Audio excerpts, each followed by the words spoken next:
আসসালামু আলাইকুম ওয়া রাহমাতুল্লাহ। দূরে ও কাছে, দেশ ও প্রবাসে সম্মানিত দর্শক ও শ্রোতা মণ্ডলী, আপনাদেরকে আন্তরিক অভিনন্দন এবং মোবারকবাদ জানিয়ে আজকে গুরুত্বপূর্ণ একটি বিষয় নিয়ে কথা বলতে চাই। সেটা হচ্ছে সর্বশ্রেষ্ঠ দাতা কে। সর্বশ্রেষ্ঠ দাতা কে, বিষয়টা অত্যন্ত গুরুত্বপূর্ণ। আজকে আমরা মানুষের মুখাপেক্ষী হয়ে যাই। আমরা মানুষের দাঁড়ে দাঁড়ে গিয়ে ভিক্ষাবৃত্তি করি। কোনো কিছুর সমস্যা হয়ে গেলে মানুষের কাছে গিয়ে আমরা চাই যে আমার এইটার সমস্যা, এটা একটু দেখেন, ওইটার সমস্যা, এটা একটু দেখেন। কিন্তু আসলে মূলত আমাদের দাতা তো একজন, তিনি হচ্ছেন আল্লাহ রব্বুল আলামিন। আমাদের যদি কোনো কিছুর প্রয়োজন হয় আমরা চাবো আল্লাহর কাছে। সন্তান হয় না, আল্লাহর কাছে চাবো। ঋণগ্রস্ত হয়ে আছি, আল্লাহর কাছে চাবো। সংসারে অশান্তি, শান্তির জন্য আল্লাহর কাছে চাবো। এক কথায় আমার যেটা প্রয়োজন পৃথিবীর মানুষগুলোকে জানালে সে সুযোগ গ্রহণ করে, দুর্বলতার সুযোগটা গ্রহণ করে ওই মানুষটাকে কষ্ট দেয়, দুঃখ দেয়। কিন্তু মহান আল্লাহ তিনি এমনই রব, এমনই মালিক, তিনি বান্দা যখন চায় বান্দার চাওয়াগুলোকে তিনি সুন্দর করে পূর্ণ করে দিয়ে দেন। সুবহানাল্লাহ। আমরা যখন অসুস্থ হয়ে যাই, হসপিটালে যাই, প্রচন্ড ব্যথায় কাতরাতে থাকি, অনেক অসহ্য যন্ত্রণা, আমাদের সওয়া কঠিন হয়ে যায়। হঠাৎ করে আমরা যখন ঘুমিয়ে যাই, যেই সময়টুকু আমরা ঘুমিয়ে থাকি, ঘুমের সময়টুকু ব্যথা কি জিনিস সেটা আমরা অনুভব করি না। এই যে যিনি আমাকে ঘুমের ব্যবস্থাটা করে দিয়ে অশান্তি, অসহ্য যন্ত্রণা থেকে আমাকে মুক্ত করে দিলেন, তিনিই তো আমার সর্বশ্রেষ্ঠ দাতা, তিনিই তো আমার আল্লাহ। আল্লাহ তাআলার কাছে বান্দা যখন চায়, আল্লাহ তখন ডাক দিয়ে বলেন, লা তাকনাতু মির রাহমাতিল্লাহ। বান্দারে বলো তোমার কি হয়েছে, টেনশন করো না, আমি তো তোমার কাছে আছি।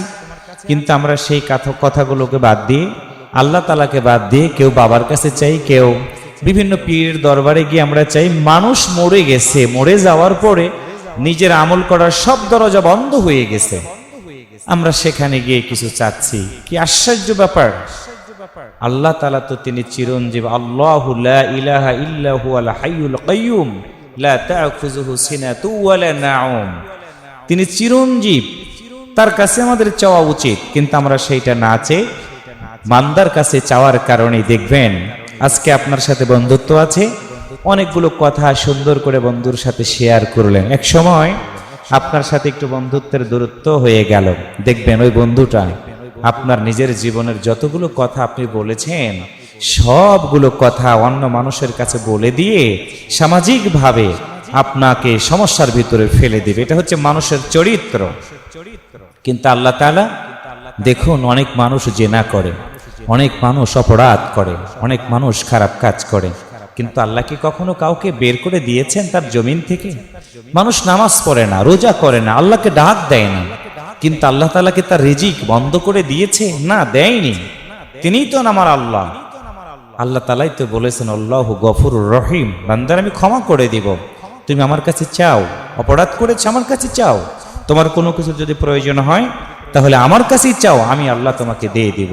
আসুন আমরা একটু জেনে শুনে বুঝে সিদ্ধান্ত নেই।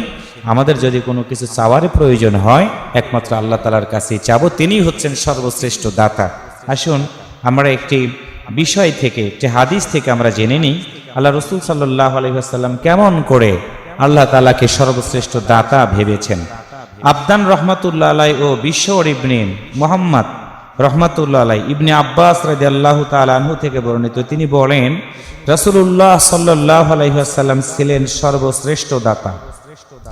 রমজানে তিনি আরো বেশি দানশীল হতেন। যখন জিবরাইল আলাইহিস সালাম তার সাথে সাক্ষাৎ করতেন, আর রমজানের প্রতি রাতেই জিবরাইল আলাইহিস সালাম তার সাথে সাক্ষাৎ করতেন এবং তারা পরস্পর কোরআন তেলাওয়াত করে শোনাতেন। নিশ্চয় রাসূলুল্লাহ সাল্লাল্লাহু আলাইহি সাল্লাম রহমতের বাতাস থেকেও অধিক দানশীল ছিলেন। দেখুন, দানশীলের দিক থেকে পৃথিবীতে সর্বশ্রেষ্ঠ দাতা ছিলেন মুহাম্মদুর রাসূলুল্লাহ সাল্লাল্লাহু আলাইহি ওয়াসাল্লাম। আর মুহাম্মদ সাল্লাল্লাহু আলাইহি ওয়াসাল্লাম তিনি যা চেয়েছেন সর্বশ্রেষ্ঠ দাতা মহান আল্লাহ তাআলা রাসূলকে দিয়েছেন। সুবহানাল্লাহ। রাসূলের উম্মতদেরকে দিয়েছেন এবং যুগের পরে যুগ, পৃথিবী যতদিন পর্যন্ত থাকবে ততদিন পর্যন্ত তিনি তার বান্দাদের প্রতি রহম দয়া করতেই থাকবেন। আসুন আমাদের যদি কোনো কিছুর প্রয়োজন হয় সর্বশ্রেষ্ঠ দাতা হিসাবে আল্লাহ তাআলাকে আমরা মেনে জীবন চালাবো। আল্লাহ তাআলা আমাদের কবুল করুক, আমিন। আসসালামু আলাইকুম ওয়া রাহমাতুল্লাহ।